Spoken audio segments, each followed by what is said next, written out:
Hello friends, मैं doctor Shankar Sharma. एक बार पुनः वर्क फ्रॉम होम स्टार्ट होने के बाद कोविड की दूसरी लहर के साथ मैं आपके साथ अपनी चित्रकला के कुछ नए लेक्चर्स लेके प्रस्तुत हो रहा हूँ। साथियों, हमने पिछले वर्ष कई प्रकार के वीडियो बनाए, आपके साथ अपना ज्ञान साझा किया। आपको उससे बहुत कुछ सीखने को मिला होगा, ऐसी आशा है। पुनः हम एक बार जुड़ रहे हैं ऑनलाइन माध्यम में अपने वीडियोस के साथ में। पिछली बार मैंने कंपोजिशन के बारे में, ग्राफिक्स के बारे में आपसे काफ़ी बातें की थी। इस बार मैं आपके साथ पेंटिंग्स को लेकर बात करूँगा। पेंटिंग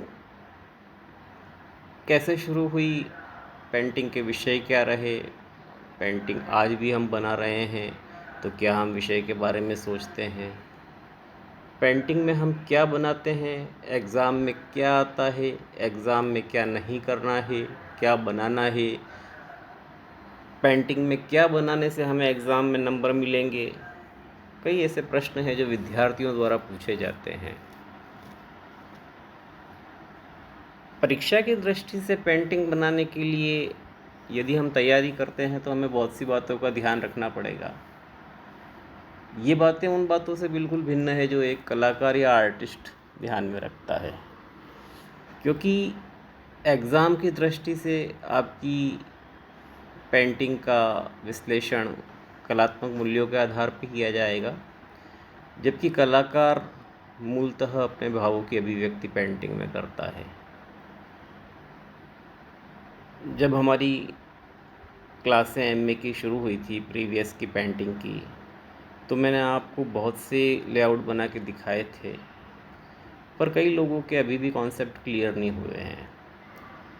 मैंने उनको बताया था कि किस प्रकार चित्र के तत्वों के साथ में हम अपना कार्य कर सकते हैं और अपनी पेंटिंग बना सकते हैं, लेकिन आप लोगों द्वारा जो लेआउट बनाए गए और जो बताए गए उनमें वही सारी चीज़ें देखने को मिलती है जो सामान्य तौर पर चित्रकला के इतर भी जो विद्यार्थी होते हैं वे करते हैं। खैर, ये एक सामान्य प्रक्रिया है, चूँकि आप प्रथम वर्ष में हैं, अभी प्रीवियस में हैं, तो आपका कॉन्सेप्ट इतनी जल्दी तो क्लियर हो नहीं सकता।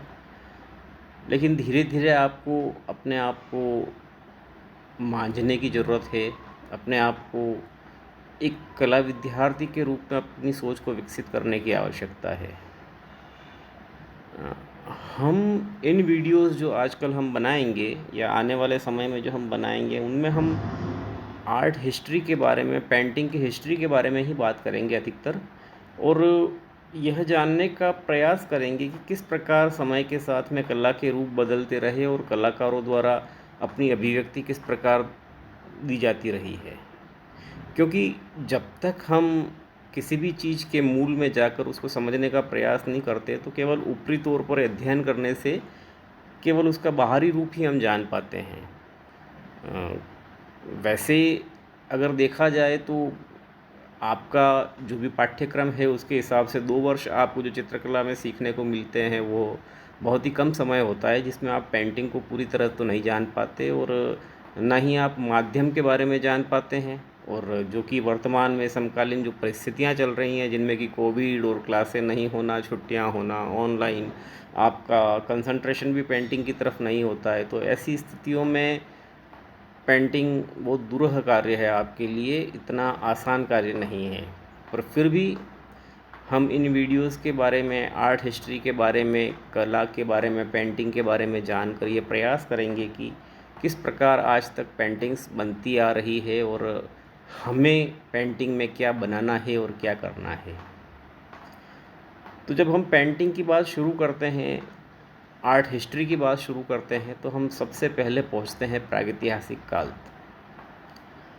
प्रागैतिहासिक काल में जो कला के तत्व थे वही कला के तत्व आज भी हैं, जो कि मैंने आपको कक्षाओं में भी बताए होंगे और अपने पिछले वीडियोज़ में भी बताए थे कि रेखा, रंग, रूप, तान, पूत, अंतराल, अब प्रागैतिहासिक कला के आधार पे हम यदि इनका विश्लेषण करेंगे तो देखेंगे कि उस समय भी अंतराल था, पर वो गुफाओं की छतों के रूप में था, गुफाओं की दीवारों के रूप में था। रेखाएं उस समय भी बनती थी, जो कि किसी कड़े पत्थर के द्वारा या कड़े किसी पेड़ की टहनी के द्वारा उससे उकेर कर बनाई जाती थी। रंग उस समय भी होते थे, कैमलिन के तो नहीं होते थे, पर वो जो भी उनको माध्यम मिलता था, गेरू या जो भी उपलब्ध होता था, उससे वो रंगों का काम में लेते थे। हाँ, तान पूत वगैरह का तो उस समय संभावना ही नहीं है। पूत जब हम विश्लेषण करते हैं तो जो गुफा की जो छत की जो दीवारें और गुफा की जो टेक्सचर्स हैं, उनको हम उसके रूप में जान सकते हैं। तो कुल मिला के ये होता है कि जब हम कला की बात करते हैं, पेंटिंग की बात करते हैं, तो आज तक प्रागैतिहासिक काल से लेकर आज तक जो भी माध्यम मनुष्य को मिला है, वो उसे लेकर और अपना कार्य करता रहा है, अपनी अभिव्यक्ति देता रहा है। आज क्योंकि हम आज में जीते हैं, तो हम आज के माध्यमों को काम में लेते हैं, इंस्टॉलेशन करते हैं, डिजिटल पेंटिंग करते हैं, ये सारी चीज़ें करते हैं। उस समय वो व्यक्ति जो उसके पास उपलब्ध था, उसने उन चीज़ों को लेके कार्य किया। जो मुख्य चीज़ है कि भावाभिव्यक्ति हम आज भी करते हैं, वो मनुष्य भी करता था। उस समय उसके भाव, उसकी बेसिक नीड्स जिसको कहते हैं कि खाना पीना सोना, इसी पे निर्भर रहते थे, मनोरंजन इसी पे आधारित रहता था। तो उसने उन्हीं विषयों को लेकर और गुफा की दीवारों पर चित्रों को उकेरा। शिकार करता था तो शिकार करते हुए दृश्यों को उसने गुफा पे उकेरा, जैसा कि इस चित्र में आप देख रहे हैं कि धनुष बाण लेके वह हिरण का शिकार कर रहा है। इसी प्रकार बाइजन अल्टामिरा का ये चित्र है, जिसमें बाइजन जिसको कि भैंसा कहते हैं, उसका चित्र बनाया गया है। बहुत ही सरल, सीधी और सहज रेखाओं में अपनी अभिव्यक्ति प्रागैतिहासिक मानव ने दी। आप देखिए कि आज हम जब एमए करने आते हैं चित्रकला में, तो हम देखते हैं कि इस फला व्यक्ति में या फला स्टूडेंट्स में तो स्किल नहीं है और कोई बहुत अच्छा स्केच कर लेता है। पर यहाँ आप देखिए कि किस प्रकार एक शैली डेवलप की जाती है। सीमित ज्ञान, सीमित कौशल के साथ भी चित्र बनाए जा सकते हैं। इस चित्र को देखकर आपको पता चल जाएगा। तो हमें जो इनसे सीखना है वह यह सीखना है कि भावाभिव्यक्ति किस प्रकार सरलीकृत रूप से दी जा सकती है। ये नहीं सोचना है कि हमारा जो कॉम्पिटिटर है या हमारे साथ जो दूसरा स्टूडेंट है वह किस प्रकार अपने भाव दे रहा है, उसमें स्किल ज़्यादा है तो हम उसके पीछे हैं या हम उससे कम जानते हैं, ऐसा नहीं है। तो सबसे बड़ी चीज़ जो हमको सीखनी है कि कैसे कला को, भावों को सरलीकृत रूप देकर हम व्यक्त कर सकते हैं। इस चित्र में भी देखिए केवल छाया स्रोतस बने हुए चित्र हैं, जिनमें बहुत ही सरल सहज आकृतियों द्वारा चित्र बनाए गए हैं। इसमें भी वही सारी आकृतियां हैं, कुछ मानव आकृतियों के साथ में पशुओं की आकृतियाँ। अब आप देखिए कि जब हम सहज होते हैं तो हमारे लिए न तो माध्यम महत्वपूर्ण होता है, न विषय महत्वपूर्ण होता है। सबसे महत्वपूर्ण चीज़ जो उस समय रहती है वो अभिव्यक्ति, जो कि इन कलाकारों ने दी। आज भी जब हम चित्र बनाते हैं तो अपने आप को इन चीज़ों में नहीं बांधे कि एग्ज़ाम में क्या विषय आएगा, मैं क्या विषय ये विषय आ गया तो मैं कैसे बनाऊंगा, इसकी मैंने तैयारी नहीं की है, या कुछ और विषय आ गया मैंने किसी और ढंग से बना दिया तो क्या होगा। तो ये सारी चीज़ें उतना महत्व नहीं रखती जितनी कि आपकी सरलता और सहजता कला में महत्व रखती है, जो कि हम इन चित्रों से देख सकते हैं। रही बात तत्कालीन समय में जो भी उनके पास संसाधन उपलब्ध थे, उन्होंने चित्र बनाने का प्रयास किया। अब आप इसमें देखो कि हाथों की स्टेंसिल्स के प्रयोग करके उन्होंने कुछ चित्र बनाए हैं। आज हमारे पास जो भी माध्यम उपलब्ध होते हैं, हम उनके साथ में खेलते हैं और नए नए रूप रचने का प्रयास करते हैं। तो क्रिएटिविटी उस समय भी थी, आज भी थी। अब एक तरफ देख लीजिए कि हाथ डार्क रंग का है, एक लाइट रंग का है, तो जो भी उसके स्टेंसिल प्रोसेस को काम मिलेगी उन कलाकारों ने बनाया है।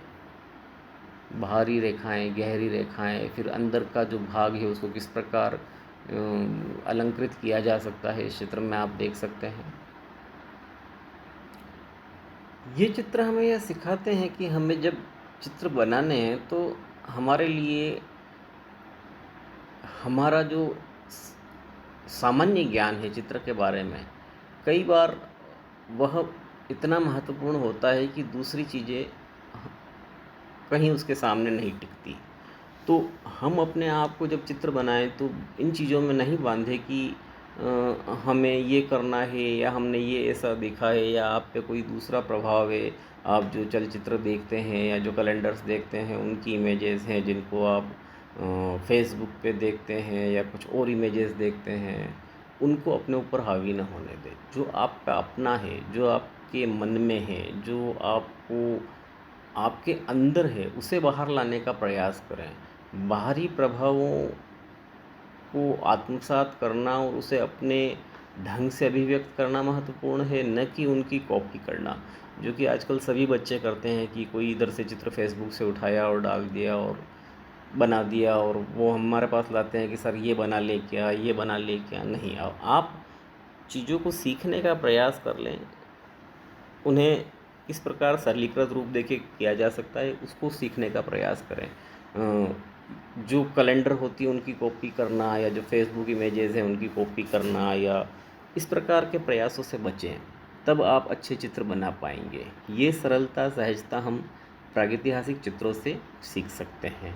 तो आज हमने जिस प्रकार देखा कि सरलीकृत और सहज रूप से किस प्रकार इन लोगों ने चित्रण किया और आज भी हमारे सामने ये उस समय की एक झांकी प्रस्तुत कर देते हैं, तो हम अपने आप को भी इतना सरल और सहज बनाने का प्रयास करें कि कुछ नया सृजित कर पाएँ, न कि हम किसी की प्रतिकृति बनाएं या कॉपी करें।